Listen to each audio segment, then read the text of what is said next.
All right. Howdy, everybody.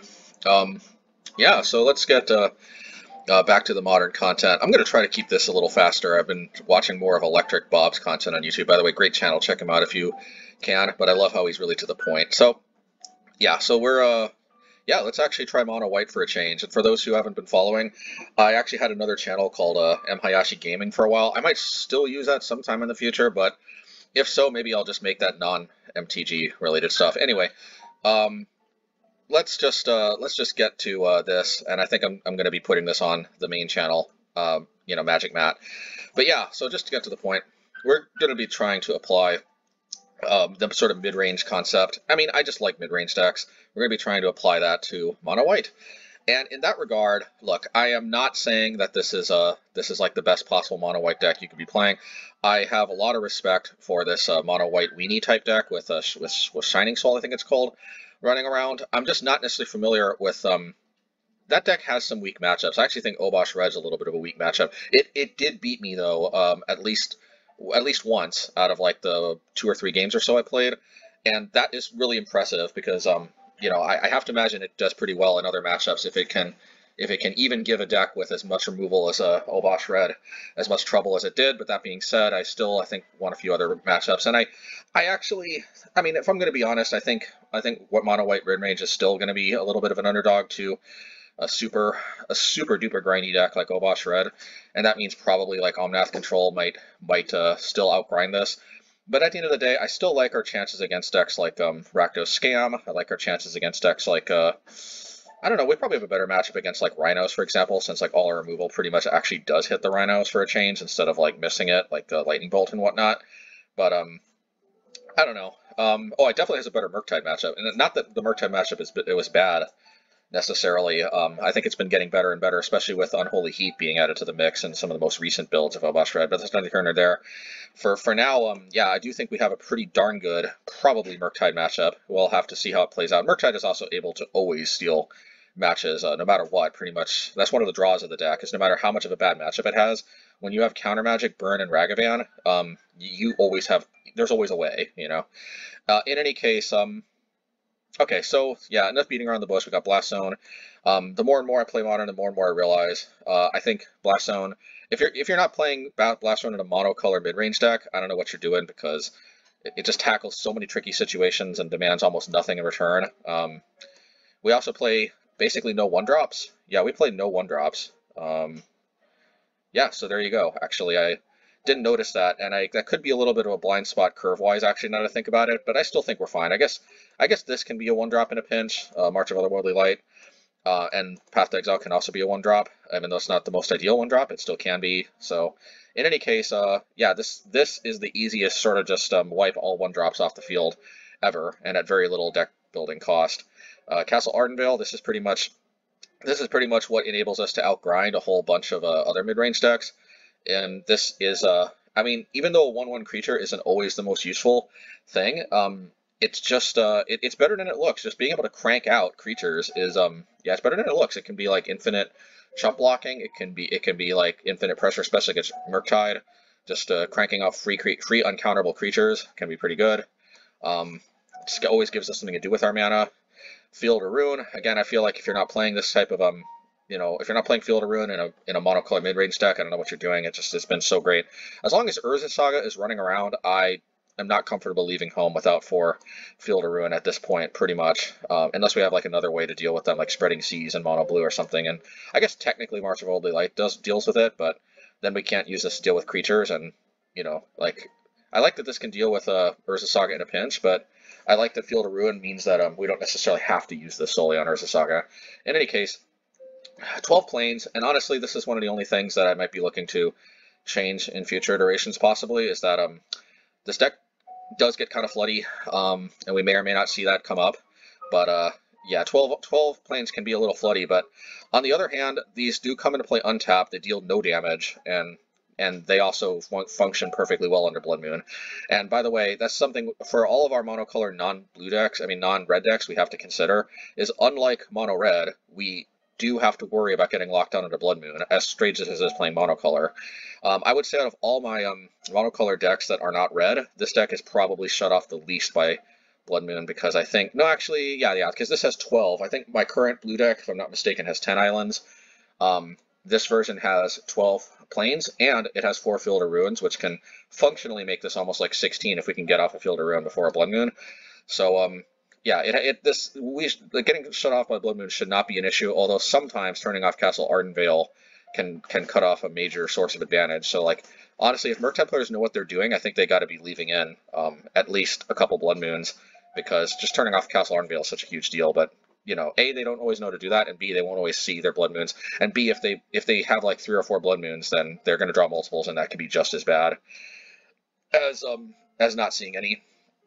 So it does put them in a situation where if they only bring in like 1 or 2, they may never see it. And yes, contrary to popular belief, playing Expressive Iteration doesn't guarantee you'll see a 2 of. I know, believe me, I've dug all the way down to 10 cards in the past where like I've seen the top 50 cards in my library and still not seen a 2 of. It can happen. I know statistically it's pretty unlikely, but it's happened.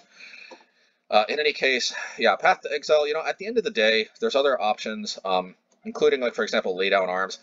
I don't know, man, maybe I wrote this off after experimenting too little, but from my, like, I think I played 2 leagues with this. I think I went, like, 1-4 or 2-3 or something in both of them. It was terrible.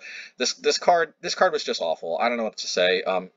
And yes, I was playing 12 planes. Maybe you need to play more planes, but I feel like, look, I'm not going to cut Blast Zone. I'm not going to cut Field of Ruin. I'm not going to cut Castle Ardenvale. Once I start doing that, like, I feel like, what's the point anymore? My hope was that this would basically be a pretty much free sort of Path to Exile type effect that didn't give them a land, as long as I'm playing 12 planes. But the amount of games where, like, you rely on Castle Ardenvale for white, or where you have to deal with something that costs 3, but then you've only got, like, 2 planes and a Field of Ruin, and then, like, you got to decide to make an inefficient use of your mana by cracking the Field of Ruin before you necessarily want to, just to get to 3 planes, or where you just don't even have that option because you got like 2 planes and a Castle Ardenvale. You get the idea. It's just this card was just kind of a hot mess for me when I tried it, but I'm not going to write it off completely. There could be a better way to build the deck to make it work better. It's possible that 2 leagues wasn't enough testing. In any case, at the end of the day, look, if y'all know of another card that's better than Path to Exile for 1 mana, I'm all ears. I am aware of some of the most common ones. I could play Prismatic Ending. I've tried that too. It's not worth splashing extra colors, taking the extra damage, having to use fetch lands to get the extra lands. I mean, I know. It seems free, but trust me, I've tried it. It also makes Field of Ruin, and let's see, does this say Basic Planes? Give me a second. Search the library for it says Basic Planes. Let's see, what does this say? Does this say? Yeah, this also says Basic Planes. Restoration of Eiganjo and Ambitious Farmhand say Basic Planes. Field of Ruin says Basic Land. I need a lot of basic lands to kind of make some of these other value cards, which I've really been liking, work. Look, anyway, it's neither here nor there. I just, you know, plus it's a sorcery, and plus it also sucks against Murktide. So there's a, yeah. I'm trying to find it here, but Portable Hole is another card that I've played before. Yeah, there's Winds of Abandon. Actually, this is in the budget version, and I think of this more as a replacement to Solitude. It's a dang good card. I just think we can all agree Path to Exile is probably what we want to max out before we play Winds of Abandon. But I think it just tells us that this is kind of my second favorite non-Solitude. You know, like, this is how I rank it. Solitude is absolutely the #1, I think, white removal spell at the moment. I still rank Path to Exile, at least for mono white. I would say Expressive Iteration might be #2 after Solitude if you play multiple colors. Maybe Leyline Binding. Leyline Binding maybe is #2 outside of Solitude if you're playing enough colors, and I don't want to do that here. Maybe what's it called? Prismatic Ending is #3 as long as you have enough colors, which again we're not doing. I would say Path to Exile is still 4, and I would say that if you have your bases covered, like we do with March of Otherworldly, if we feel like we got our bases covered with other non-land permanents, then Path to Exile may not necessarily like be even place 4. It could even be higher up. I feel like the main reason why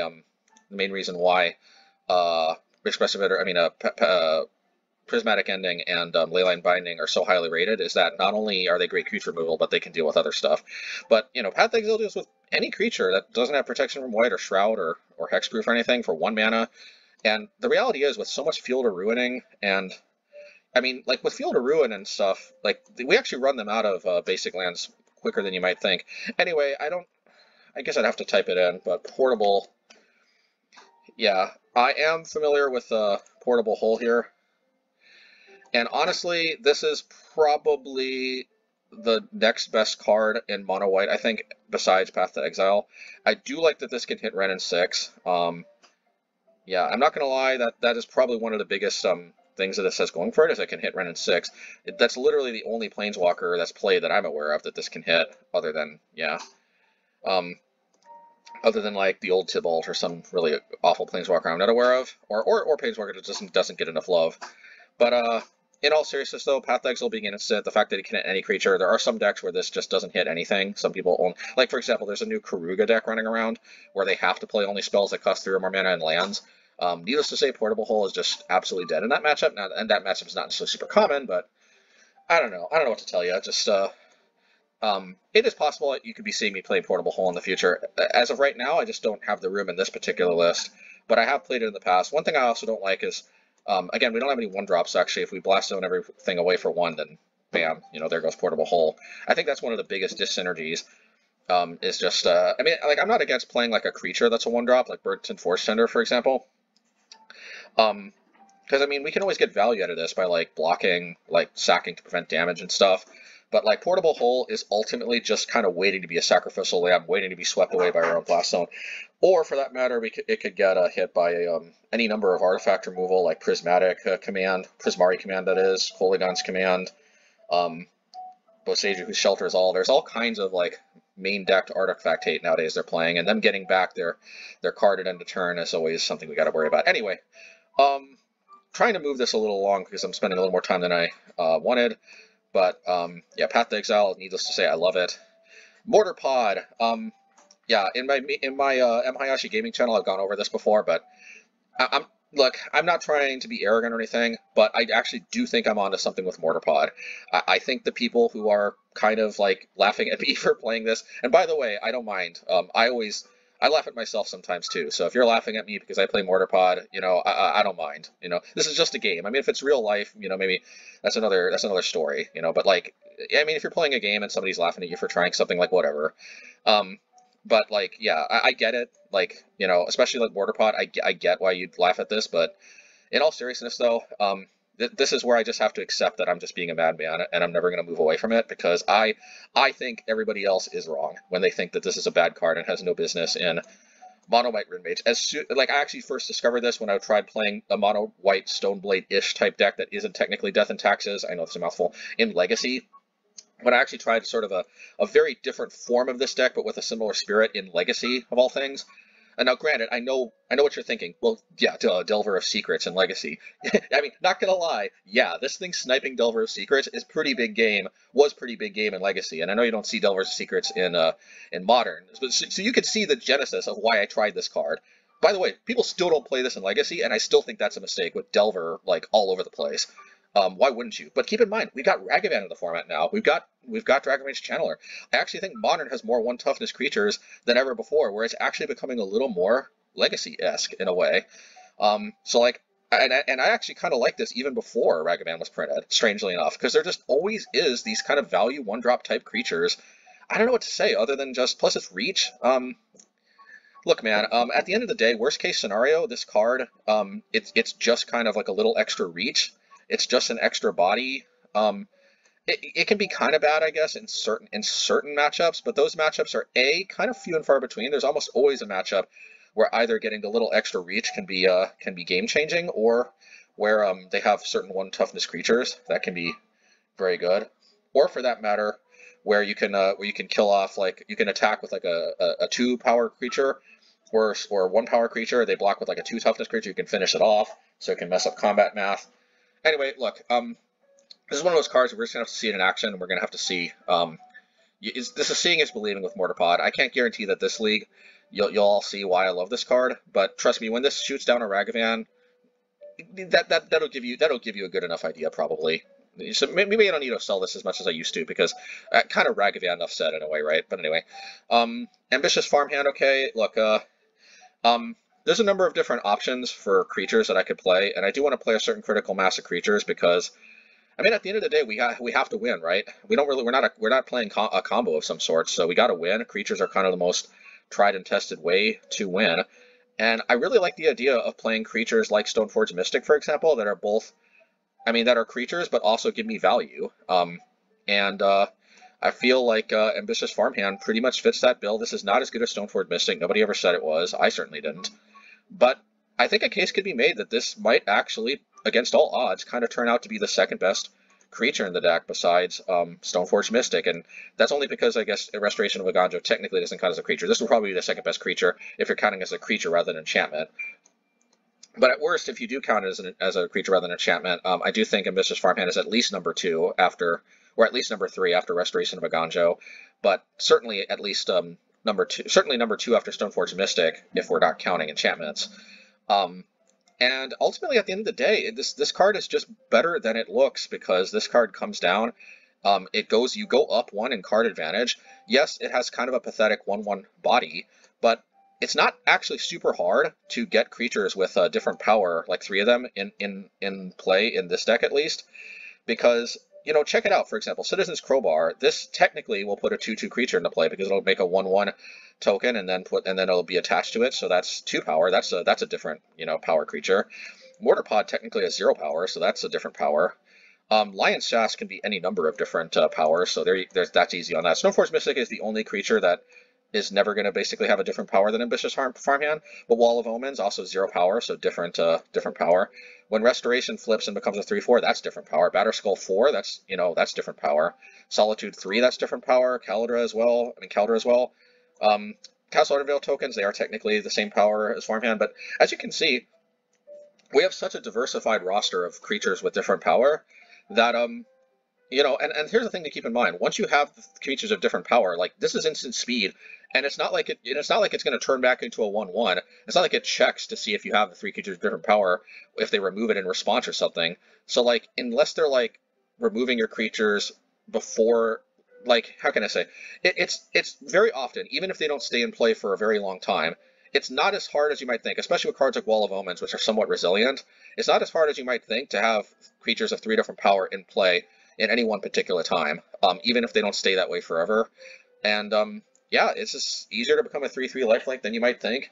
And I think that's just kind of a big deal that this is ultimately a 2-mana creature that essentially draws you a card, even if that card is a land, and is also a 3/3 lifelink later in the game. I know it's not super flashy or anything, but man, whenever I forget who it was that recommended this to me, but thank you. This has been way better than you might think at first. I do like it. Citizen's Crowbar, I mean, artifact and enchantment, hate, main deck. Worst case scenario, you get a 2/2 body for 2 mana. I mean, I know this is not super flashy, but I like it. Lion Sash. Okay, I know it might seem like a little much that we're playing 4 Lion Sash, but I've decided that Lion Sash is going to be my graveyard hate of choice in the mono white Stoneblade, basically.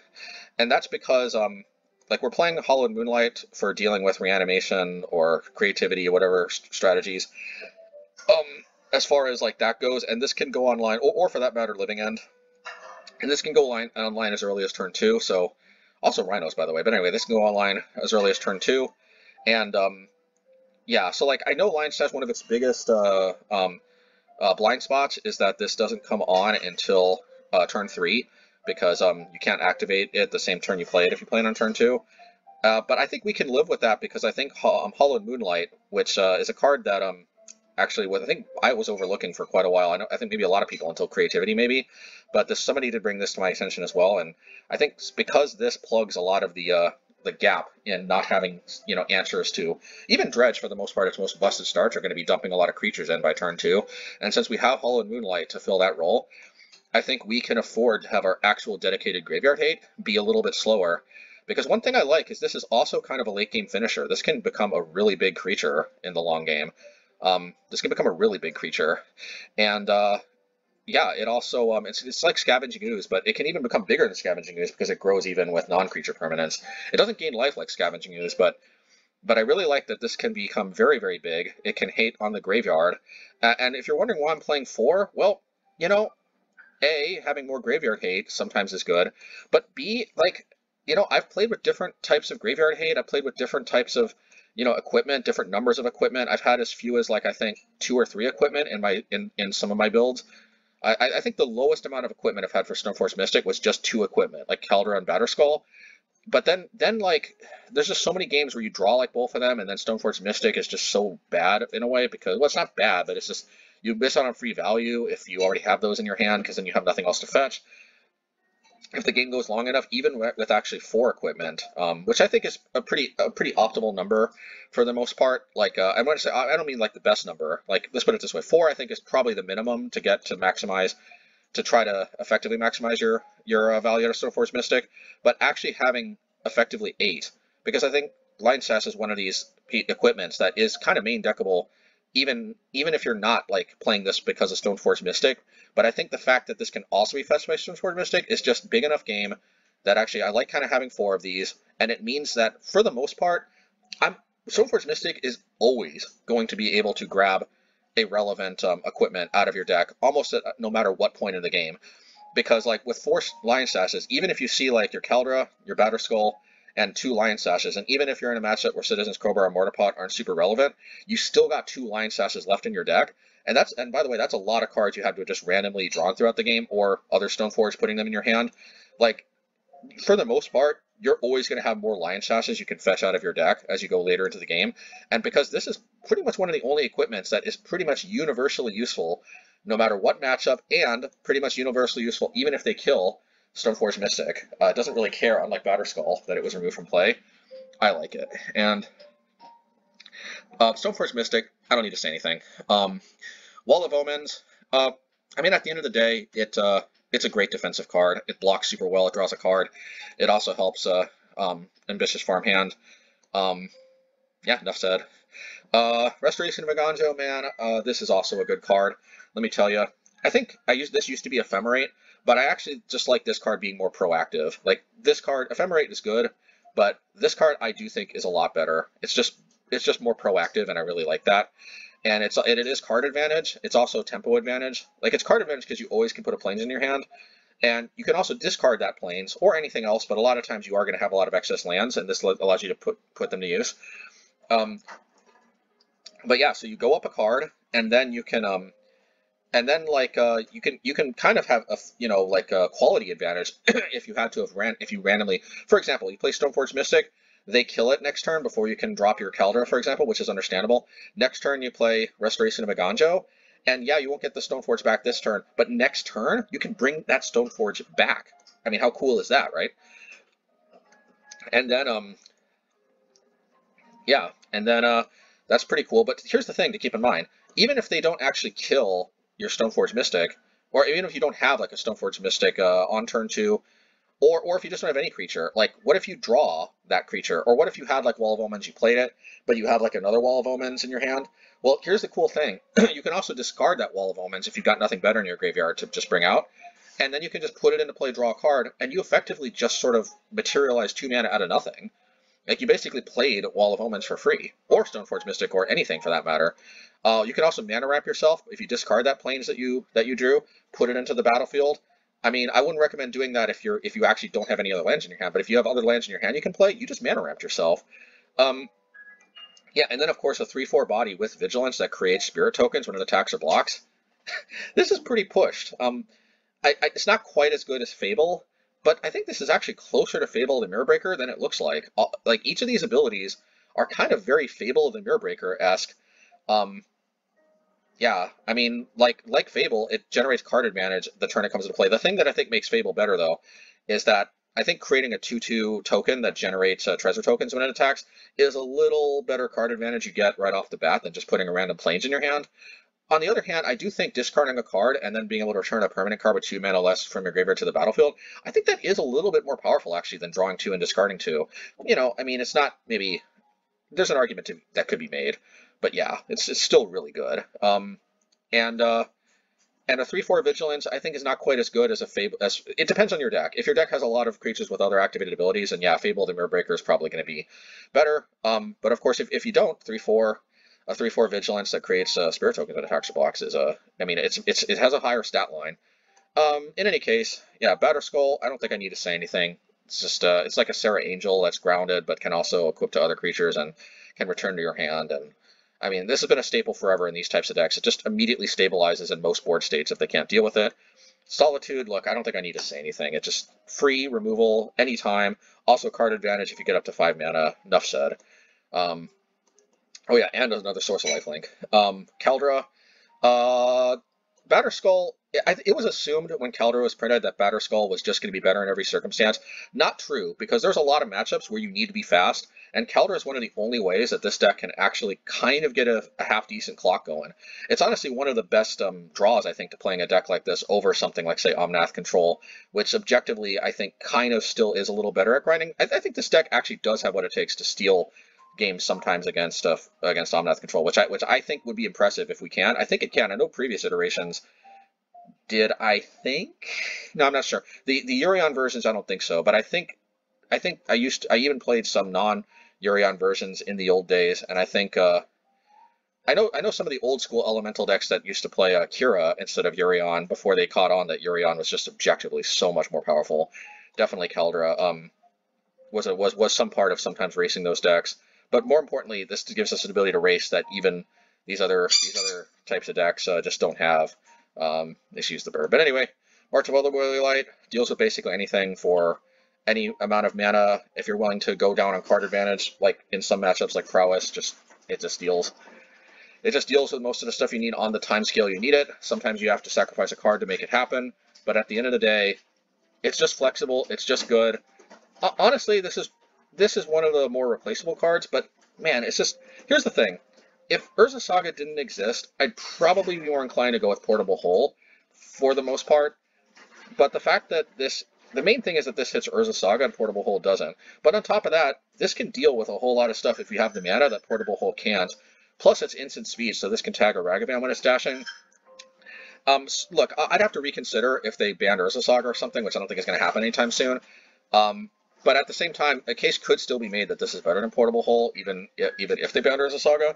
But I certainly think as long as Urza Saga is in the format, even though we have Field of Ruin as well, I think the fact that this can tag an Urza Saga is pretty big game. Let me tell you, especially something to keep in mind is when they play Urza Saga, don't be auto yielding. This is something I have to teach myself actually because I'm so used to auto yielding. But one of the best cases to not auto yield, as long as this is in your hand, even one white mana up, is if they play Urza Saga.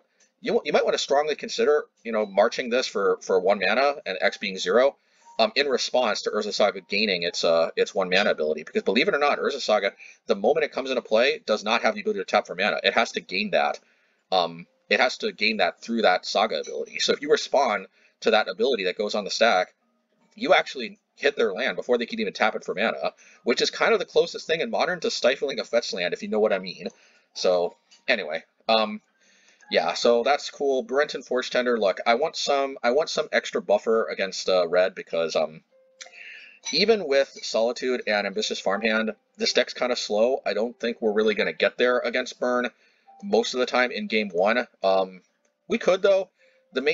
Most of the time, if we cheese Burn, it's going to be because of Stoneforge Mystic they just couldn't deal with somehow, or if they don't have Searing Blades, sometimes they may have to use Burn that otherwise would have gone to our face, and then maybe we have enough time to hardcast a Batterskull or a Solitude or something. But basically for the most part, Burn is going to be a rough matchup in game 1 because we're kind of, for the most part, we have to both have a Stoneforge Mystic and they have to not have Searing Blaze in order for us to be able to steal game 1 against Burn, which is possible. It does happen. It just, as you can imagine, the majority of the time they're probably going to win game 1 because we're not going to have Stoneforge Mystic every game, and even when we do, a good chunk of those they're going to have Searing Blaze. Sure, some of them they won't, but since we're not even going to have Stoneforge Mystic to begin with in at least half of our games, and since those other half of the games we do have Stoneforge Mystic, but at least half of those are going to have Searing Blaze. Yeah, I think you see where this is going.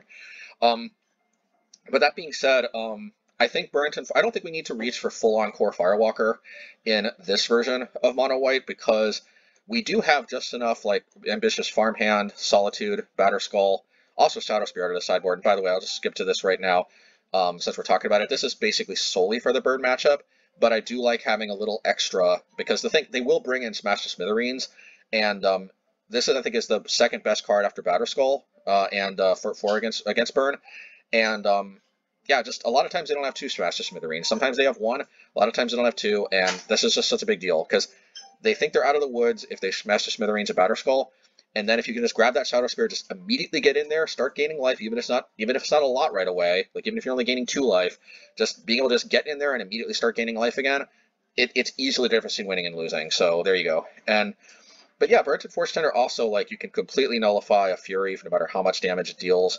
Um, you know, it blocks Ragavan. That's probably the biggest one. It blocks Ragavan. It's difficult for Ragavan decks to remove for the most part. Do they have like prismatic endings? Some of them, yeah. Do they have Fatal Push? Some of them, yeah. But at the end of the day, most of them are going to have Lightning Bolt and Unholy Heat on top of those other cards, and so that's going to be the majority of their removal. So this is this. Oh yeah, and by the way, even if they do have non-red removal, this card enables you to prevent the damage from Ragavan. So at the very least, even if they instantly deal with it, you at least kind of buy yourself one turn, and maybe you can drop a Mortarpod. You can get an Ambitious Farmhand at least set up to roadblock them a little bit, so they have to spend some mana, so maybe they can't cast the Restoration that they're off the top. I don't know. Or Wall of Omans. This is a good one. If you can buy yourself enough time to get to a Wall of Omans on turn 2, that can be good enough. I like this card, and I think it can buy us just enough time where our other life-gaining cards can hopefully take over the game. I did play a previous league where this card did win against Burn. I did not feel like it was kind of an auto win like Core Firewalker may have been, at least if they don't have, you know, ways to remove it. But it still did its job. It still did its job, and this has enough utility in other matchups that I favor this if I think this can get the job done against Burn, where I don't need to reach for Core Firewalker. But don't get me wrong, the worse the main deck is at handling Burn, the more I feel we have to reach for Core Firewalker.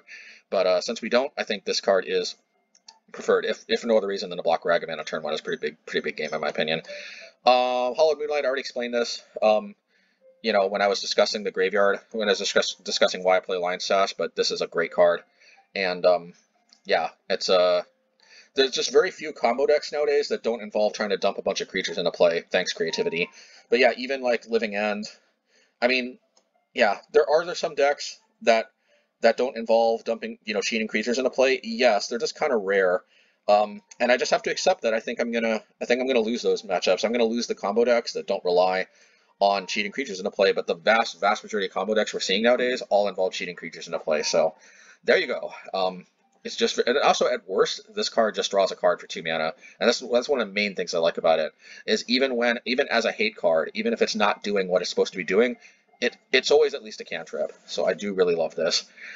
Heliod's Intervention. So this actually, man, this is an interesting card. You've actually seen this, I think, in some of my Obosh, you know, Boros type deck sideboards. The funny thing is I never actually thought to play this in mono white. It's weird how sometimes I reach for certain cards in certain decks, but then I don't think about them in others. But I think this is the first league, or the second league, I'm going to be trying with Heliod's Intervention. I actually tried the budget version of this deck first, and maybe we'll get to that in a subsequent video. But this card is actually, I think, maybe the best artifact and enchantment destruction card you can play out of your sideboard in mono white, believe it or not. Yeah. Like, its only knock against it is, unlike, for example, Wear Tear out of like a Boros deck, you can't deal with an enchantment for 1 mana, and you can't deal with an artifact for 2. I suppose I could play like Disenchant to deal with artifacts and enchantments for 2. But here's the thing, man.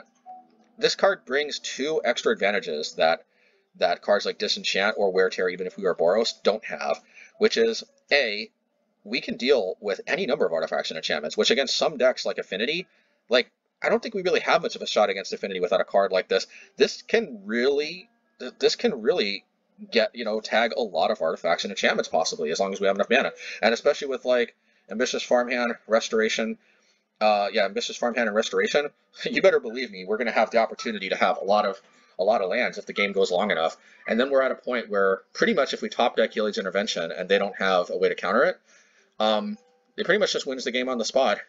And there's also just a lot of decks nowadays where there's going to be like random enchantments because of all these like fables and stuff running around. There's like enough. There's, you know, even if we don't bring it in for those cards specifically, I think there's been a few other times in Modern where there's been like kind of, Urza Saga 2, for example, where there's been spare enchantments, especially, but also artifacts possibly too, but mainly enchantments. Just people having just spare enchantments running around that we can just plug extra mana into this thing and then take care of those too while we're at it. Yeah, if they're playing an equipment deck, we can tag some extra artifacts too while we're at it. There's just the ability to deal with multiple stuff, I think, should not be underrated. Is it kind of overcosted at 3 mana if we're just going to deal with one thing? Yes, but I don't think it's unforgivably overcosted, even if we have to play it for 3 mana, at least I think. But the other thing too is this is also an extra, it gives us the ability to gain life against Burn, which, like I said, you know, we're a little bit of a slow deck, and like we'll take any extra help we can in the Burn matchup that we can. So I I think that this is a pretty big game player for Burn just to gain extra life. I really do. Plus, in some decks, like for example, what is it called? Hardened Scales. That deck is, sure, most of the time we're going to be using this to try to destroy as many artifacts and enchantments as we can, but there are going to be some situations where we're at like 1 life and we're going to be dreading losing to a top deck Walking Ballista, and this card can just gain us a bunch of life where we can weather that storm.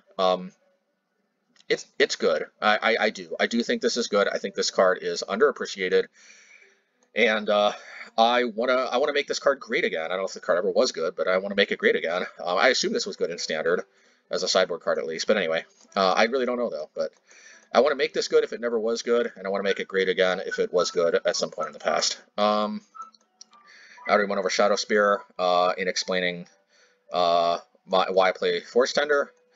Manrique Garsari. Okay, if Hammer Time is ever banned, I probably don't need this anymore. But the way this card just kind of single-handedly sort of like annihilates Hammer Time is, you know, really quite impressive. Well, not single-handedly, because they can still get us with Futures or tokens sometimes. But like this card is just such the bee's knees against Hammer Time. It's also pretty good against other Stoneforge decks. If they don't draw Stoneforge, it can be a little lacking. But I mean, this card kind of keeps opposing Batterskulls really under control, especially since it's repeat. So even if they have like a gazillion mana, at least this card can continue to do its thing again and again against Batterskull. And then lastly, Spectre Shroud. I know, it's weird, right? No actual swords anymore. I used to play Sword of Fire and Ice. I think we've gotten to the point, though, where like everybody's packing so much removal. I just don't think Sword of Fire and Ice is so great anymore. It's just such a mana sink. However, here's the thing. Here's the reason why I Spectre Shroud. You know how I said that there's those combo decks that don't necessarily rely on cheating creatures into play? Well, we still want to have some plan against them. And there you go. It's Spectre Shroud. I'm not saying this is perfect. And by the way, this could still be decent against Burn, because even if we tag like 1 or 2 Burn spells with this thing, even just one, that could be the difference between winning and losing. But at the end of the day, there will be some. We're gonna have to probably get lucky against those combo decks where they don't have where they don't cheat creatures into play. But Spectre Shroud does give us the opportunity to, for example, if they mulligan down to like 5 cards or something, you know, at that point, a couple hits from Spectre Shroud, they might not have the resources to go off. I know it might seem like a long shot, but you know, Mill's another example too. Maybe we either tag the land that they needed to cast their Tasha's Hideous Laughter, or we discard, you know, Tasha's or something. It's just our best bet, honestly, our most universal best bet that can get going the fastest. Yeah, sure, could we play Sword of Feast and Famine to do the same thing, but also be able to untap our lands and gain protection from green and black? Yes, however, I just don't think it's worth having to spend a total of, 2 more mana. Like, and I know that doesn't sound like a lot more, but the fact that, like, for example, we could play Stoneforge Mystic, grab this, and then very next turn play it equipped to Stoneforge Mystic, as long as we can curve out to turn 3, which with 24 lands shouldn't be that big of a deal. Being able to make them start discarding cards in turn 3 is, I think, a lot bigger game than having to wait until turn 4 with the sword. So at least that's how I see it. You can all let me know if you disagree. I also like that this gives a power boost no matter what, which is a nice little bonus in case the discard is not relevant. It also helps you make better trades if, because, you know, at the end of the day, this card only has value if you can connect, and gaining a power boost does make your creature a little more threatening, such that at least it puts them to the test and gives them a reason to block. I mean, gives you a reason to attack where otherwise you just might have been totally stonewalled. In any case, well, I know I said I liked Electric Bob for getting to the point. I guess I couldn't do that. Maybe next time. But I hope you all enjoyed this deck tech, and we'll get to the games. We'll see. I like the way this deck looks, man. I'm just a mid-range player at heart. Let's see how it goes. I'm under no illusions that this deck is like the best deck in the format or anything, but I think it's gonna tickle my mid-range fancy like Obosh Red, but without the Obosh and without the red. Anyway, and without any command for that matter. Let's get to the games. Okay, match 1, game 1. Let's go and excuse the bird. So I'm gonna pause here so we can take a look at the starting hand, and I do think this one is keepable. I'll let the bird out of her cage, so hopefully not as trippy. But yeah, this is I think this hand is keepable because you know, we got this Ambitious Farmhand here, so yeah, we have a decent amount of mana. probably lead on the Stoneforge, it'll probably die, but then Ambitious Farmhand makes us hit our land drop. March can hit a turn 1 Ragaman if we really need it, even though we're on the draw. It's probably worth going down a card to make sure we don't get hit. You know, if they try to dash it, we can intercept it for 2 if really need be. I mean, it's a decent hand. It's not like a perfect hand or anything, but they almost skipped their turn. Yeah, so I mean, we'll go. You know, the curve is something though that I hadn't quite thought of as much before. So it you know, there is something to be said perhaps about Thraben Inspector. The thing about Thraben Inspector though is I feel like the 1/2 body is like very medium in many ways. So it's like, you know, it could just be worth paying an extra mana to just get a card that draws you the card outright. But anyway, I'm a little interested in why I did this. Why did I do that now? I'm trying to remember. What was I thinking? Oh yeah, because I was going to go down some card advantage, and I was going to march. Oh yeah, I know why. I know why I did that. It's because that Eldrazi Displacer, that can just take care of the Batterskull token. So I wanted to get rid of that before I placed it in play. They just didn't necessarily play in a way. Yeah. So I'm going for the Eldrazi Temple because I don't want them boosting into like a Reality Smasher or something. That could be a problem. Okay, that is what it is. We can deal with it. We have the tools. We can start gaining life here with the Batterskull, and I think this pretty much, you know, this makes pretty strong case for like how good Batterskull really is. Now, actually, I forgot that the field would come into play. I'm not gonna lie. Otherwise, probably would have led on the Restoration and just played the Plains.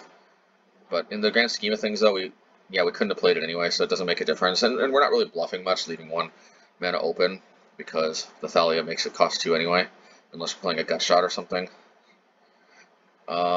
Yeah. So, yeah. At the end of the day, we couldn't play both of these anyway, unless they play something that we can target for 0. And we just keep gaining life, and like I feel like we're at a pretty good spot here.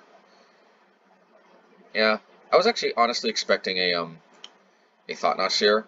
So we'll just get rid of this Eldrazi Displacer at the end of the day. It just has the most utility. I'm a little surprised I didn't take the opportunity to declare the Batterskull, but I guess I could just equip it to a creature. But at the end of the day, we're kind of just in a spot. Now here's the thing, I don't quite agree with continuing going after the lands. I realize why I went after the Cavern Souls, because they only have 1 colorless source, so they can't play Thought-Knot Seer. I'm not quite sure why I needed. Well, actually, I know what it was. You know what? Yeah, I guess I didn't have anything better to do with my lands, and I wasn't sure. Maybe I could run them out of basics. I'm just not sure how many basics they really have in their deck. It's not unthinkable. I think they have 1 Plains, 1 Swamp. But yeah, at the end of the day, they're not in a very enviable spot, and that is what it is. Alright, so let's see how we sideboarded. I don't think we sideboarded at all, to be honest. I could have brought in Heliod's Intervention for Aether Vial, but they don't really play that many other artifacts. If I saw Stoneforge Mystic, which I'm just not sure they have, they might though. Yeah, maybe I should have brought this in, but otherwise, unless I see Stoneforge Mystic, I'm just not sure if I should bring in Manriki Gasari. I'm not sure what the Ian Taxis players are up to. They're probably playing Stoneforge Mystic, though, I'm going to think about it. But, you know, it is what it is. I think, if I remember this match correctly, though, they kind of just immediately concede. Yep, there we go. They conceded before we can even decide to keep our hand. This was a keep anyway. We would have been a little floody with the Ambitious Farmhand, but still good. Alrighty. Alright, match 2. Game 1. And I think this hand is keepable. The Restoration is going to help us curve into hardcasting Solitude, if that's our jazz. Looks like it's like Etron or something. Yeah, so we'll play this. Maybe we should have played Lion Sash, but one thing I like about Ambitious Farmhand earlier on is that we can you know, maybe thin our deck of lands a little bit. And I know that's kind of flawed thinking, to thin your deck of lands. Okay, it looks like it's actually Amulet Titan. Alright, let's see. Good thing about facing Amulet Titan is we got a lot of hard removal for the Titan. So, yep, and they just keep making a lot of stuff. So I was surprised I didn't crack the expedition map with their extra mana. Yeah, that just kind of saves us mana from having to do our thing.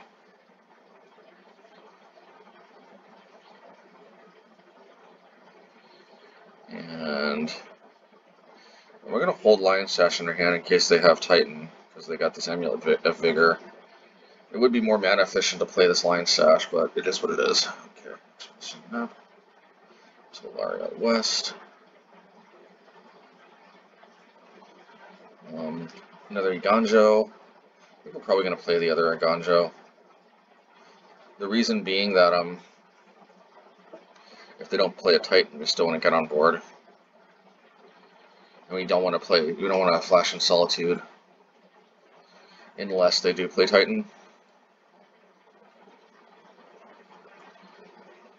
Yeah, this is the most efficient use of our mana here. Now, I feel like I can handle a Titan pretty okay, but the problem is we're just a little bit, yeah. Now, okay, let's see what we do here.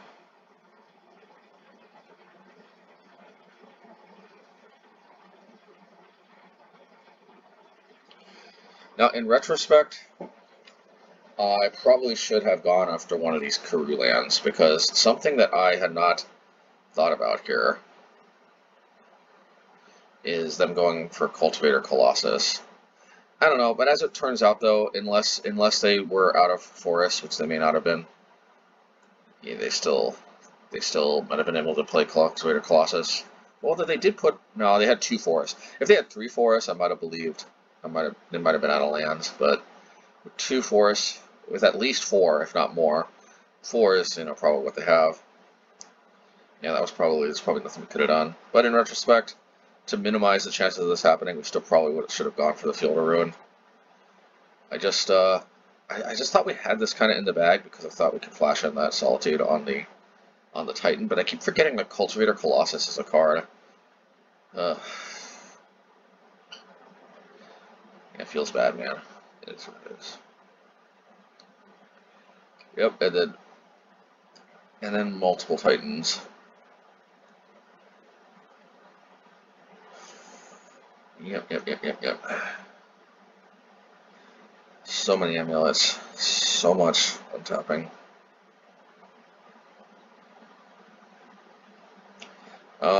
This may be a mistake, but the Dryad is the thing most likely to kill me. If I remember correctly, they got another Summoner's Pact, or just a hard cast Dryad. They kill me anyway. I still think it's correct to go after that Dryad. At the end of the day, if we could survive this turn, we still might be able to pull it off. But nope. Another Dryad. Boom. GG's. Yeah, this is too many. I think this one-shots us. Yeah. Well, that's not quite one-shotting us.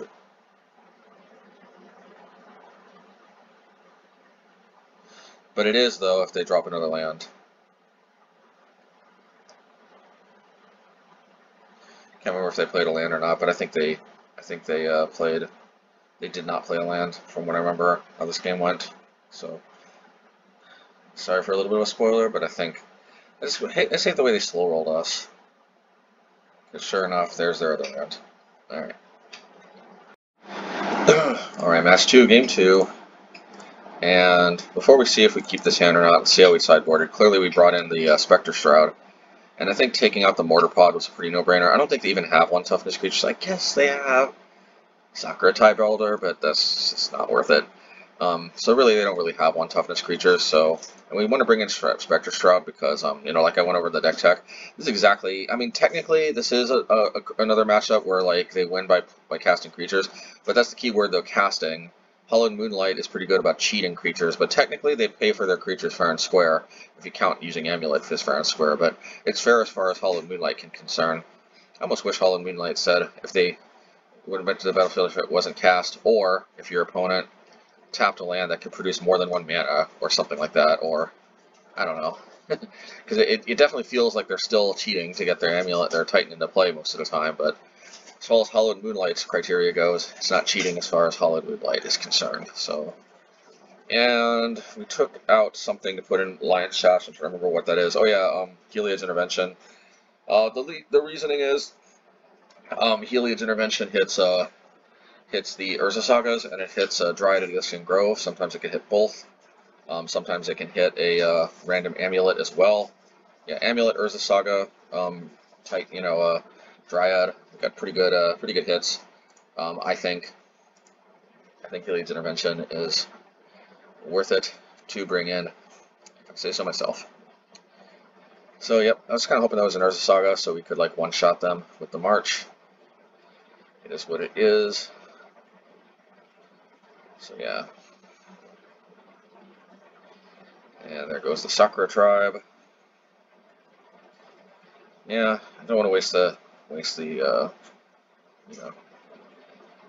mana on Spectre Shroud. Boom. Yeah, and of course, yeah, and I can do this in response, like I say in the deck tech. Boom. I mean, I don't know that that's necessarily gonna be the end all be all. Yeah, I don't think so. Solituding. You know what I should have done? I should have frickin' just pitched the Stoneforge Mystic, killed the Dryad, sniped them with the Spectre Shroud. Yeah, like, because now I'm so backfooting. I mean, at the end of the day, I don't know that would have made a difference, but they would have gone. I would have made up for the card disadvantage anyway by tagging them with the Spectre Shroud. Go after Primeval Titan. If they got another Primeval Titan, though, which looks like they do. See, here's the thing I don't understand, is how can they use the Cavern of Souls to cast the Tolaria West? This is something I don't understand. Oh, it's because Dryad. It's because Dryad makes it that's why. And, yep, alright. Okay, alright, match 3. Game 1, and this hand seems pretty okay, if I do say so myself. Alright, now talk about a matchup where Heliod's Intervention is gonna be relevant. Ooh, it's a little sassy. That is a little sass. Yeah, I'm gonna play this, just I want the option to Crowbar something. Alright, and it forces them to Haywire Might, you know. I considered blocking, but I just don't think we're there yet. I might path. That paths work.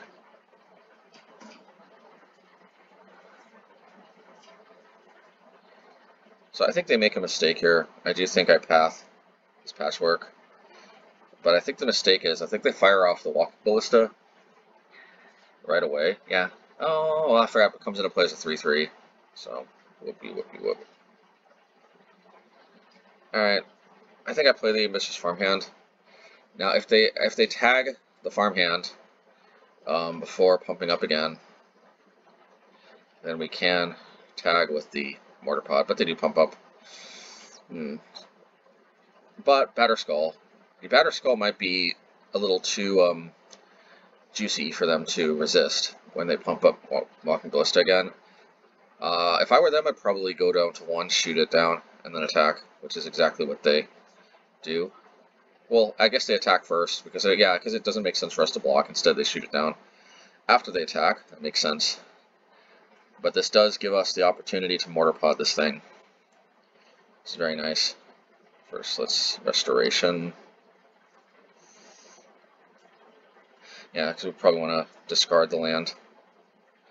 Let's hit that thing. Alright, that is what it is, but now we can respond to them trying to pump it with Path. Yeah, I mean, might as well. They don't get into the land because they sacrifice it.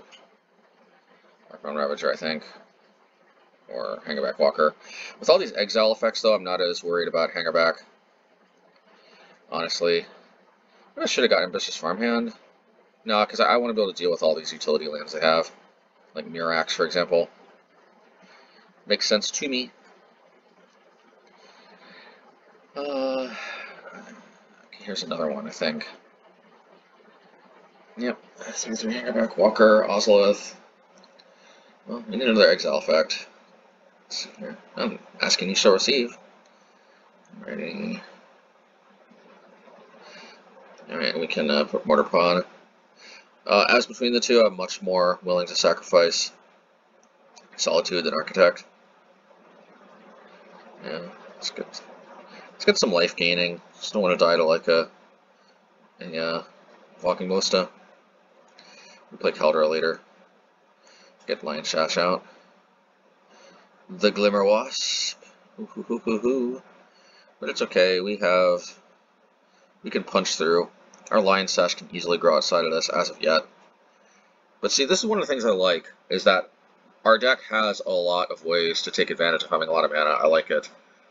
You can pump a lot of mana into this Lion Sash. This Lion Sash actually can become very threatening very quickly, and that's one thing I do like about this deck. The only thing, if I'm going to be honest, is that it can be a little inconsistent at times, because, like, look, we just didn't really have any filtering. We kind of just drew whatever we drew, so, but it is what it is. But I still feel like the cards we have are pretty good in their own right. I just, ironically, I really like about how Red has the Mishra's Research Desk. It's just such a good way to filter through your deck and kind of see more of it and see what you want to see.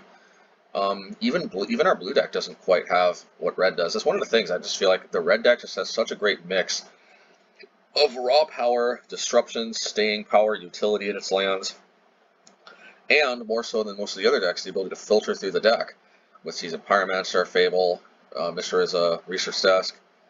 But this deck still has its own charm. But anyway, plus I think this deck honestly does have a better matchup against Hardened Scales for what it's worth. Not that the red deck has a bad matchup per se, but it's just very.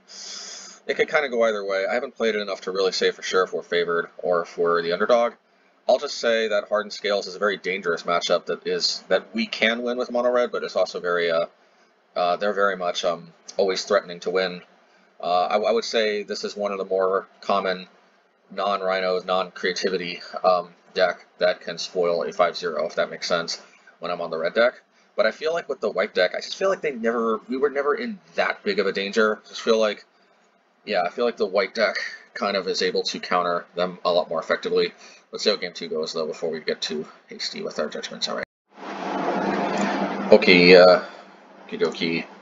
So we sideboard first. I don't think we really need Lion Sash that bad, and we definitely want Healy's Intervention. I feel like Lion Sash is probably the most cuttable out of all the cards, because we don't really need the graveyard that badly. That being said, we could have also probably cut Wall of Omans, but the draw, I mean, it's one of the few, it's not really filtering per se, but it's one of the few ways we can kind of shuffle through our deck a little bit, shift through our deck, whatever you want to call it. I don't know, like, in retrospect though, Lion Sash, I don't know, yeah, probably Wall of Omans is still better than Lion Sash, so, yeah, and, yeah, Menriku Goose, I don't have many actual critments, so Citizen's Crowbar is still probably good. As we saw, Mortarpod has its uses. I'd say one of the most common uses Mortarpod has in this matchup is either sniping down a Inkmoth Nexus, or just threatening to snipe down an Inkmoth Nexus so they can't go all in on it with an Arcbound Ravager. But also early in the game, if they play like an Arcbound Worker or a Zabaz, the Glimmer Wasp, or a lot of times their creatures come down as a 1/1 at least if they don't have a Hardened Scales out first. So a lot of times we can kind of snipe down some of their creatures before they get a lot bigger, or a Hangerback Walker without a Hardened Scales. Like, yeah, it's pretty good. So our equipment suite is pretty good as is. The only card I think I debated him on my little was Shadow Spear, but at the end of the day, Batterskull, serves most of our life gaining needs, and we can even gain life with Healy's Intervention if we really need to. So I don't think we need to reach for. Yeah, and this is definitely a keep. We got Healy's Intervention. We got March. It's a little annoying that they have Hardened Scales again, but we do have Blast Zone to potentially go nuts. Now the only thing is I was auto yielding, and that was a mistake. We could have delayed them a little bit with Zabaz by hitting Urza Saga before it gained its mana ability. Yeah, I remember to do that before against Amiltine, but I forgot to do that in this matchup. So just keep in mind that advice from the deck tech. So as it turns out, though, they would have been able to just play Zabaz this turn because it had no other play for turn 2. So at the end of the day, if we lose, if like consider it like we should have been at +3 life. So it's very easy to see if we're actually going to end up getting punished for this mistake. It's kind of rare that we get to see. I mean, as it turns out, they kind of go all in here. And you know, this is the funny thing, actually. So this is one of these situations where maybe we actually end up getting reward. In retrospect, I probably should have put the Mortarpod in play now that I think about it. I really should have. But it's okay. I don't doubt they're going to be able to punish us too badly. Yeah, and here the Mortarpod gets to snipe again. Oh, I know why I put the land into play though with Heliod's Intervention, so that I could you know pump Heliod's Intervention for max value a little more easily. But yeah, at the end of the day, it's funny. We actually ended up getting rewarded for making a misplay because I don't know why they went all in on that Zabaz. It's like they haven't caught on. We're not red. It's like some people see MHayashi and they always think red. They're like, oh my god, if we have like a 12/12 Zabaz, what are they gonna do? They're playing red, and you know they need like double Unholy Heat, which by the way isn't unthinkable. But me playing Unholy Heat in the red deck is a little more of a new innovation anyway. Well, new innovation for me, like it's me catching up with what everybody else is doing. But yeah, so like especially before I played Unholy Heat, it's like yeah, man, 12, you know, like a 12/12 or even more, like a 13/13 Zabaz or something. It's like man, mono red, you know, what are they gonna do? But I'm not playing mono red though, so like a 13/13 Zabaz is just not. I don't know why. And even with mono red, like they actually still play Blast Zone, so they still would have been equally vulnerable to getting wiped out by Blast Zone. Ow! My bird is being a little nippy. Excuse me. All right, I'll see you on next one. Alright, we got match 4, excuse me, game 1. And excuse me if the commentary is going to be a little truncated, because I've got my bird kind of getting close to the headphones. But we got Amulet again, and it's like, oh, do we really have to do this again? Wait, obviously this hand was keepable. Oh.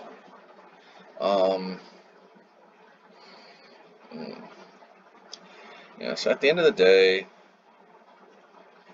yeah, we want to disguise a little bit, and we don't want them to go too out of control with the amulets. So I think we had to tag that, even though Blast Zone would be juicy. We're just too far away from it, in my humble opinion. I mean, they mulligan pretty far, but we got to remember, like with 2 amulets, like they don't really need that many cards to quote unquote go off.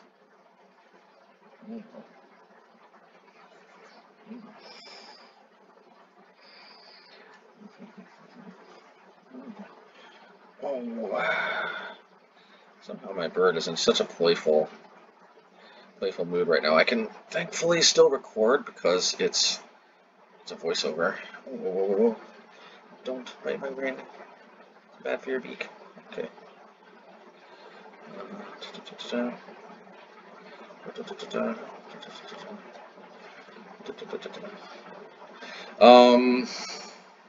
Yeah, I mean, just the name of the game, I think, here is kind of slowing them down. Oh my god. Yeah. Which, I'm sorry. Oh, ow. Maybe if I had a camera and you guys could see my bird's antics, I might get a little more value out of this commentary. But there really wasn't much to say. They mulliganed to Oblivion. We just played the slowing them down game. They just kind of gave up from bad luck. It happens. Alright, let me see about... Yeah, I mean, there really wasn't much to comment on this one anyway, so let's see about the next one. Alright, so... Match 4, game 2. And... basically, I think we only take out Mortarpod for... yeah, for same as last first, same as the first. Mortarpod gets taken out for Spectre Shroud, and Lion Sash gets taken out for Heliod's Intervention, and kind of is what it is. Let's see what our first hand bringeth. I don't know, like last one, I think this hand is not bad. I wish we were on the play, because both Heliod's Intervention and Citizen's Crowbar are going to be a little slow, especially in the light of a Amulet plus Hyacinth Gardens. Microsoft Gardens, as it's also known. Let's see.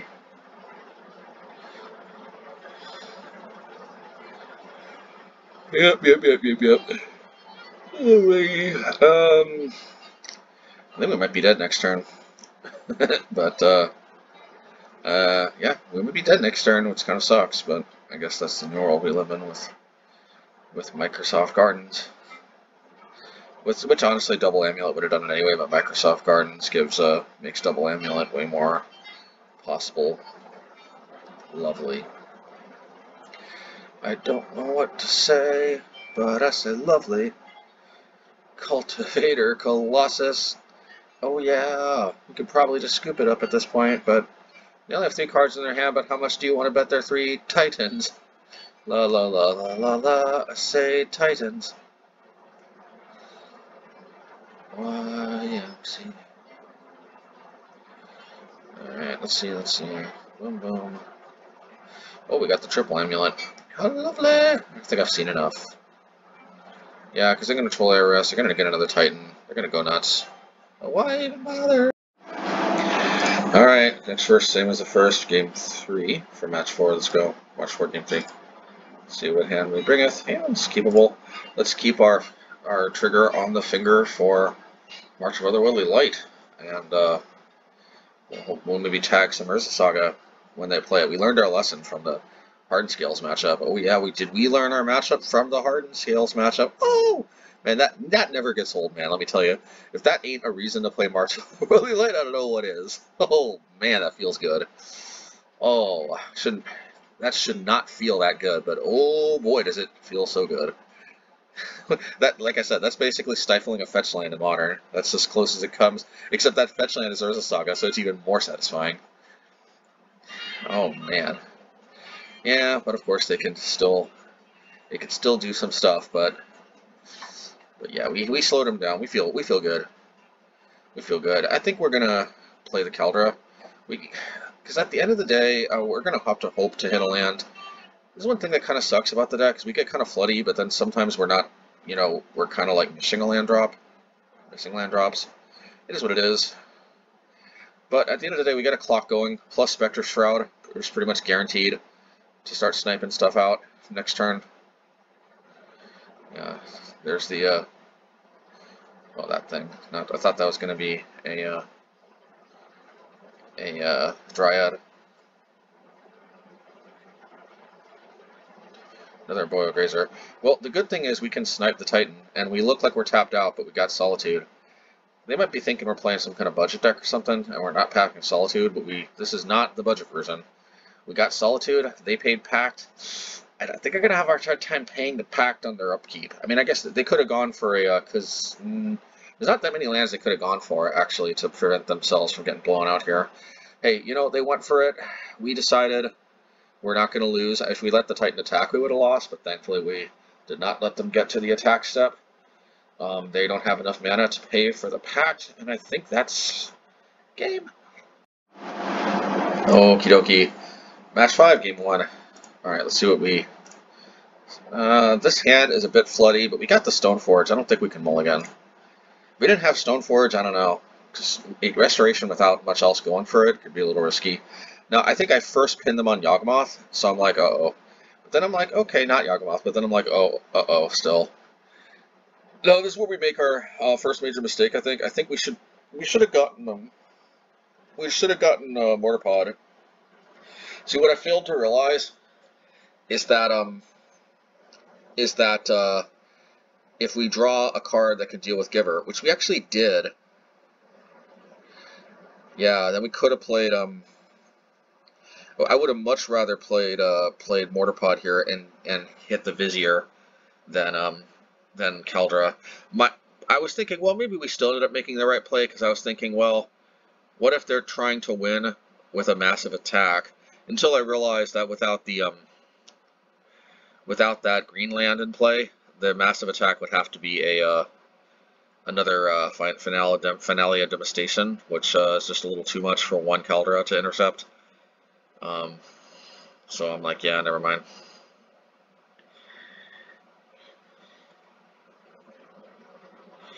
Yeah, this sucks. If we would have just grabbed a Mortarpod, we could have actually won this, possibly. So this sucks, man. In my defense, No, I don't think I have a defense. I think we were on the draw, so I think we saw the Vizier. Why didn't we get the if we saw the Vizier, or were we on the play? I'll have to look at this again. All right, match 5, game 2. So I actually did go back to see the last game, and so my only excuse, so I was on the draw, and actually they did play Vizier right in my face, and I still didn't grab the Mortarpod. The only thing I can say to defend myself is that the what do you call it? The Giver of Runes was making me feel a little hopeless regardless. But I totally forgot. I mean, we can draw removal. We could have drawn literally any of our 12 pieces of removal. We could have drawn March like we did, March of Otherworldly Light. We could have drawn Solitude, same thing. We could have pitched the other white card in our hand. We could have drawn Path to Exile, which might have been the best. There was just so many ways we could have been able to nick that Vizier off the battlefield with the frickin' Mortarpod. This is like one of the entire reasons. I think I literally mentioned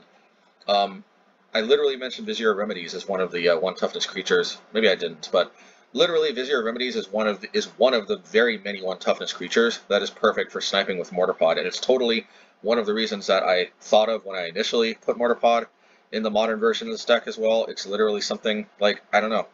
At the end of the day, I could defend myself, but I'm not gonna. That was a punt, and I'm sorry about that, folks. Yeah, I mean, I don't play this deck as much, but there's just kind of no excuse for that. Sometimes we just make dumb plays, and it's not worth it trying to over-rationalize it too much. You just have to... Yeah, that hand just had no action. I had to mulligan that. Let's actually look at the sideboard again real quick, too. Took out Wall of Omans. Yeah, I agree with that. I think Wall of Omans is super useful. What did we bring in? Oh, yeah. It's funny, I don't remember them showing me Collected Company, but I think we brought in, yeah, we brought in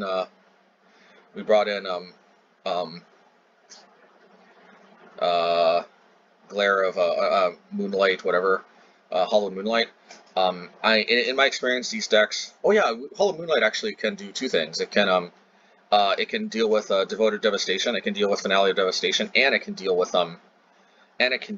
Collected Company. This actually has a lot of application in this matchup, and if they're playing Court of Calling, not all decks do, but if they happen to be playing Court of Calling, yeah, it actually does a lot. It can also intercept their combo, like last game, if we had 2 mana untapped, we could have just intercepted that Finale of Devastation. So, yeah, I agree with that. We did take out Batterskull, and what did we take out Batterskull for? Yeah, I took out Batterskull for Spectre Shroud. Spectre Shroud's a little medium, but at the end of the day, I think it's could be a mistake, but I feel like keeping their hand empty has certain utility, to it. I could be wrong though. So let's go see how this one goes.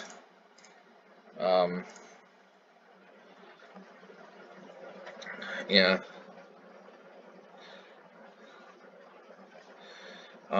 Yeah, might as well wait until next turn to March. Okay, this time, once again, I'm not getting Mortarpod, and I don't agree with this. I don't agree with this, folks. I'm not gonna lie, I was not expecting Skyclave Operation, but see, I could have Mortarpoded this Birds of Paradise so badly. I still probably would have Urza Saga'd. Maybe my thinking is Blast Zone. I drop Blast Zone at any point here, man. I basically just win. And as long as I get to 4 mana. Okay, Devoted Devastation. We have ways. We have ways. Hopefully I draw mana so I can get going with the Spectre Shroud. I hate this. I hate the way I'm not drawing mana. Oh, and look at how vulnerable they are to Blast Zone. This is so BS, man. This is so BS. Oh, yeah. I did keep Lion Sash in hand precisely so I could pitch. I think I'll probably hit the Spectre Shroud. That sucks. Blast Zone, man, still is crazy. And of course, I draw my 3rd land, and when it's too late, so it's a little frustrating, but it is what it is. I mean, the good news is this Lion Sash, I guess I'll just go for it. This thing can actually grow pretty darn big. I'm not used to playing Solitude and Devoted Devastation, but whatever. It's funny, when we have like a removal heavy hand, they don't have the combo. Or they do, but I guess they also have other mid-range elements. Yeah, just path the Solitude, I guess. No, path the Skyclave, block the Solitude, I like it. Yeah, I approve this message. Yeah, we'll hit this before it gains the mana ability. Yeah, we'll see.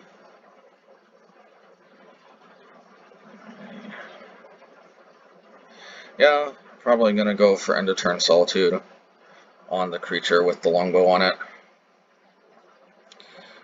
Okay, this is, I think, where I may make a critical mistake here.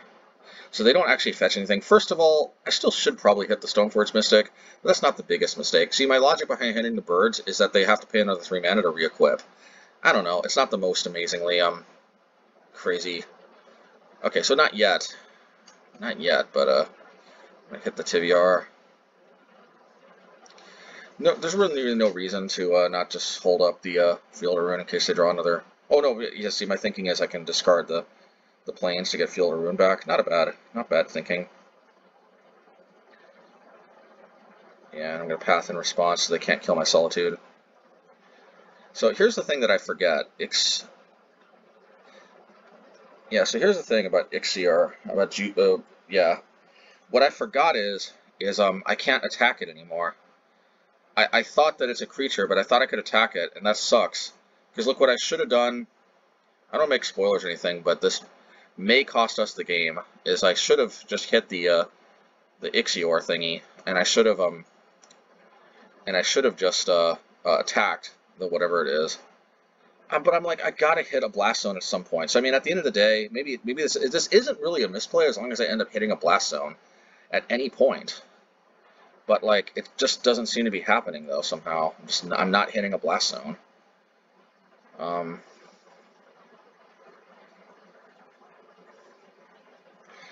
Here's the Mana Flood. I mean, I'm putting the pressure on them.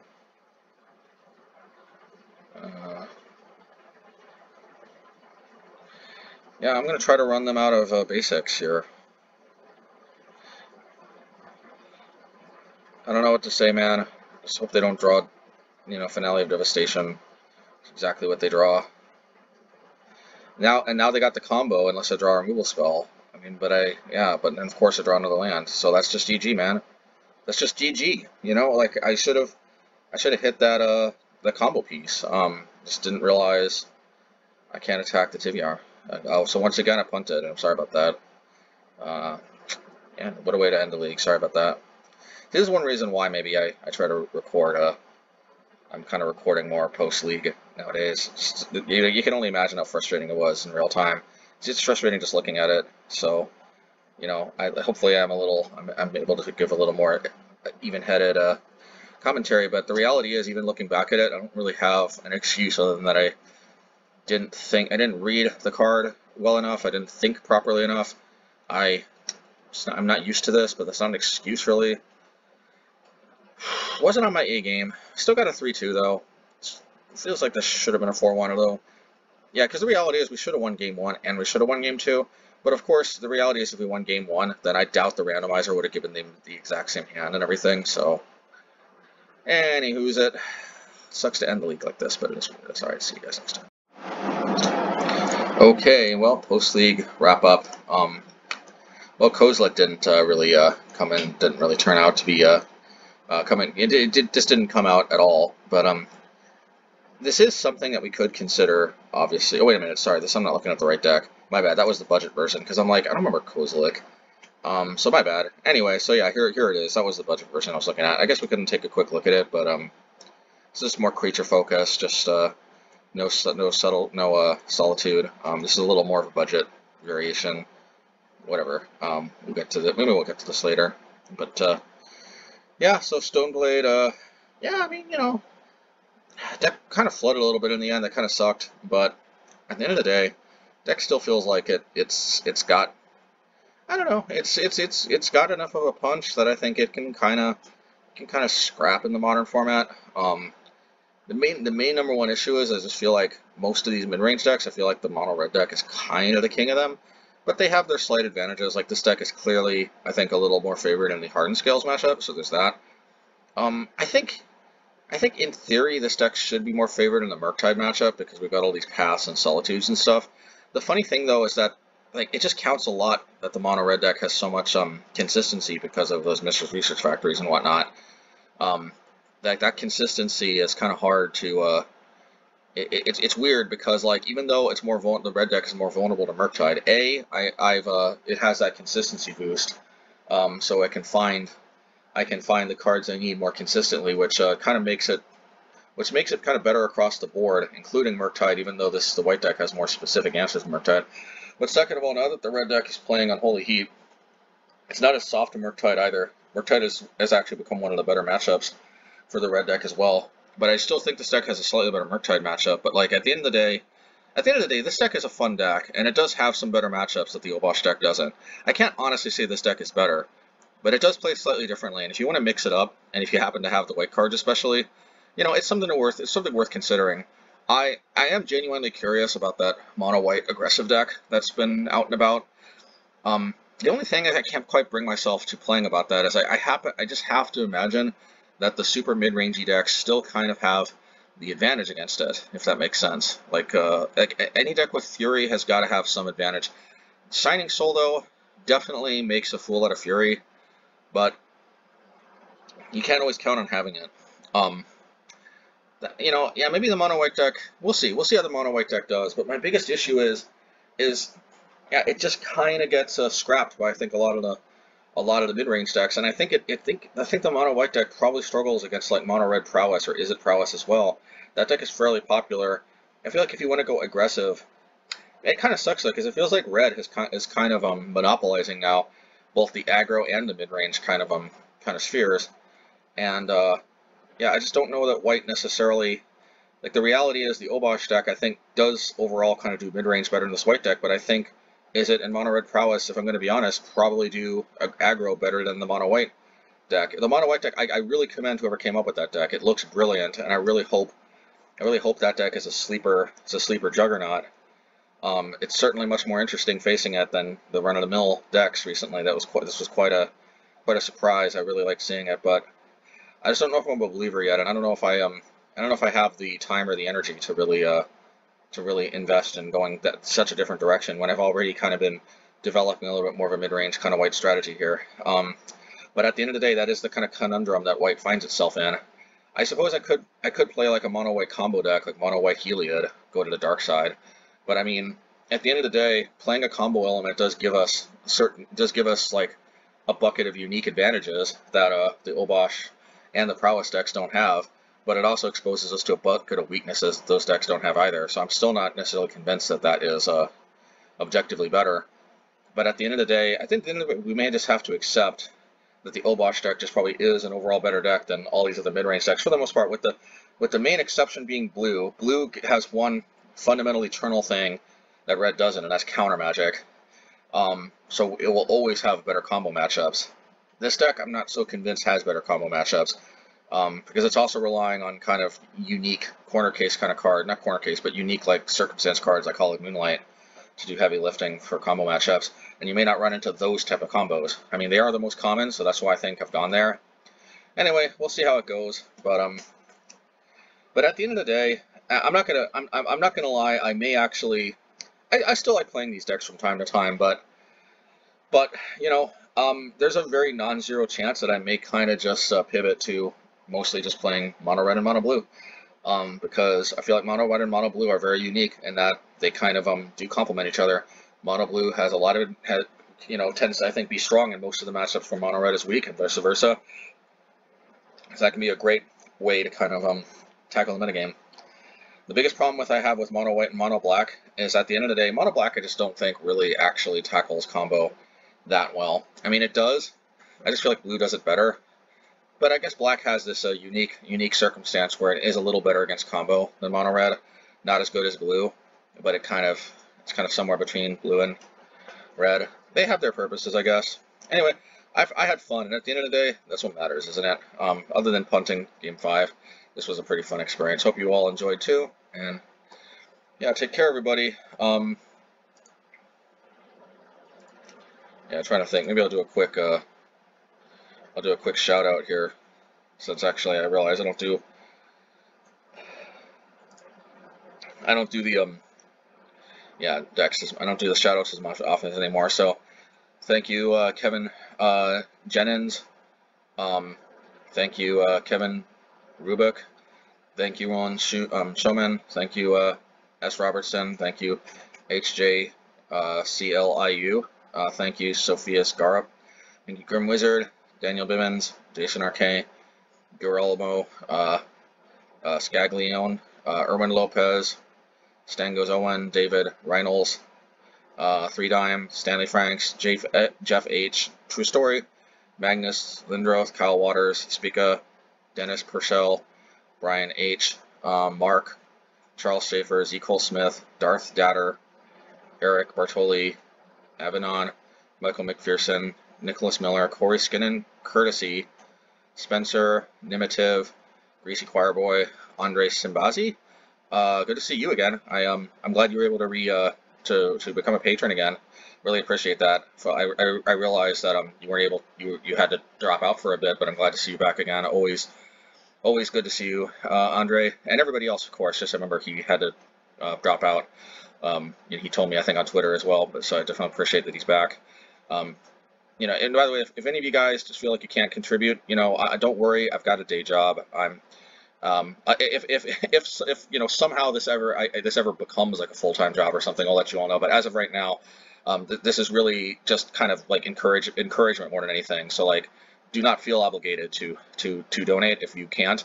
You know, it's and you know, it's not like I don't need it, but more than anything, it just really shows how much appreciation you all have for me, and I am really trying. I'm really trying to be consistent with this stuff, and I'm sorry that I kind of had to go on a bit of a gap again, but I'm pushing myself to do this again, and I really definitely appreciate it. And it seems like a lot more people joined. I got to check how many patrons I have, but thank you everybody. Also Simon Grondin, thank you for being a patron as well, and thank you Sergey Perez Casas, thank you Lucas Frank, thank you Vlad Raspone, thank you Yuda Legenosa, thank you Rasume, thank you Andrew Watts, Ichiro Suzuki, thank you Rodrigo Tomazi, Gabriel W, Alex LMW14, Cody Bram, Adam Boyd, Jeff Clark, and I've even got a page 2. I am so unbelievably blessed. I can't. I think I have 63 patrons. This can't really this. Oh my goodness. I must have gotten a lot of patrons and not realized it or something. But I'm really beside myself. I guess I had to do one of these again. I have 63 patrons. Wow. Maybe I'm missing something, but wow. Definitely thank you everybody, and also thank you everybody on page 2 as well. I actually have a page 2 of patrons.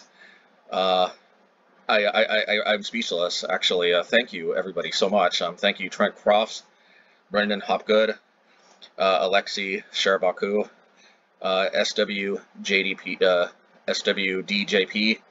Jonas Sandiger, Tyler Smith, Frederick LeMay. Thank you, Frederick LeMay, as well, for coming back. I think you had to drop out at one point, too, and thank you so much for being back. I really appreciate it. Yeah, oh, actually, he might have dropped out October 1st, 2021, so that might be what this is. This might be, I might be showing everybody. Oh, yeah, I might be showing everybody. I only have 13 active patrons at the time. Well, that's okay. Well, I actually had as many as 63 people come and go throughout the time I've been on YouTube, so they may not all still be active. So that's it. No hard feelings, by the way, Andre Simbazi, Frederick LeMay, or anybody else who had to drop out. I realize you may not have actually come back, you know, at this time, but still, the fact that you were able to support it at any time, I'm still speechless that you all have been willing to show support. So I guess this is kind of like a mega shout out for everybody who's ever contributed. Povilis Tomasuskas, Alexis Torres, Jeremy Edler, Brett Schumacher, Michael Patton, Lucas Borbone. Yeah, so I see what it is now. I was gonna seriously. I don't know. That would have been quite I'm not gonna lie. I was still kind of processing that I may have actually had 63 patrons. That was that would have been almost unthinkable, but unthinkably amazing. But you know, I was seriously thinking like maybe I really do have to, like, I don't know, hire somebody else to help with this or something. I don't know. Like at a certain point, if I get enough patrons, like I am gonna feel pressure. Like I gotta do more, kind of. You know what I mean? I'm not saying like, you know, like every, like, you know, if you're watching this, join just so you can just, you know, like I'm not trying to. It's weird. Like I know, like, on some level we should probably try to promote ourselves, not like shameless self promotion. But at the same time, like, I'm not necessarily making a promise per se that I would, like, up things incredibly. But not gonna lie, like, when I thought I had 62 patrons for a second, I was kind of like, man, you know, kind of with great power comes great responsibility. Like, at a certain point, you kind of feel like you got to do more for your patrons, and I guess I should still try to do more. Although I have a modest 13 patrons who I certainly appreciate you right now. I guess the current patrons I have: Kevin Rubach, Roland Shonen, S. Robertson, Sophus Garrett, Edwin Lopez, Stanley Franks, Kyle Walters, excuse me, Mark, Z. Cole Smith, Michael McPherson, Lucas Frank, Andrew Watts, and Michael Patton. Thank you so much for sticking with me. I do know, I got to be honest, I think I lost most of these patrons every time there was like a gap, and I think I might have lost like maybe somewhere between 10 and 15 patrons or something in the last big gap, and I know that's on me. So I'm sorry for all of you guys if I let you down. Trying to be back at it, trying to be more consistent. Just the fact that there was ever interest in me like that. I mean, just looking at that and thinking that if I had played my cards better, who knows, you know. I don't know how much personal information I should give. Let's just say I have a job that makes it so honestly, I'm surprised I can do this at all, to be honest. I have a very demanding job, but it's not like I don't have time for Magic. I mean, clearly, if you look on the leaderboard, I do. It's just kind of like playing Magic as competitively as I like to do, and also doing YouTube, and also doing, you know, a pretty demanding job. Let's just say I am, as of now, at a very competitive and very demanding profession. Let's put it that way. And yeah. So, but the fact that I might have been able, man, maybe if I was more of a hustler and I could have, not in a bad way, not like one of these, not like a scamster or anything, but if I was more of like a, I don't know what the right word is, if I was more of like a go-getter, I mean, not that I don't consider myself a go-getter on some level. I mean, I'd like to think, I don't know, this isn't here or there. I don't know that I have this sort of, I don't know if you call it killer instinct or whatever, that like these Fortune 500 CEOs are, you know, alleged to have. I have no reason to doubt they have it. Unlike some people, I don't assume that this is all just some kind of like Matrix conspiracy, you know, created to like keep us in the pods or something like that. I don't think so. I have no reason to doubt that. I've seen some of these people actually. They do certainly, yeah. But like, believe it or not, let's just say I've come across like, you know, CEOs, or people. I don't know if technically they were CEOs, but like people in very, very high level C-suite type positions, and yeah, they absolutely have this kind of incredibly go-getter type personality that it is kind of unusual for the most part. I mean, I'm sure not all of them do, but look, there may be some mythological elements in some of the things they say about the sort of higher ups in society, but it's not. If there are some myths about it, I don't think they're as mythical as some people think. I think there's more truth to them than a lot of people think. There's probably more falsities than some people assume as well. But at the end of the day, there's some truth to it. People who think it's like a total lie that these people are like super go-getters, it's just not true. It's not a total lie. But that's neither here nor there. I don't know that I'm like that. Maybe I could be like that. But you know what? I've rambled for too long. I'm sorry. I'll wrap this up. That's just to say thank you. Thank you, everybody. And it's amazing to think that I could have had 63 patrons. I might have even been able to have more if I had been able to really hammer this YouTube channel, you know, much more relentlessly and much more consistently. I don't know what to say other than that. I guess I'll use this as motivation to keep trying to do even better. Thank you all for sticking through me when I go through some of these patches where I'm not able to upload a lot. I hope that this will be the last time that happens. And thank you for everybody who even stuck with me through thick and thin there. It's amazing to me actually that anybody stuck through, and that you all, and that people do enjoy my content. Thank you. I think I'll finally wrap it up. Take care, everybody, and I hope you all have a great rest of your day and a great time playing Magic. Goodbye.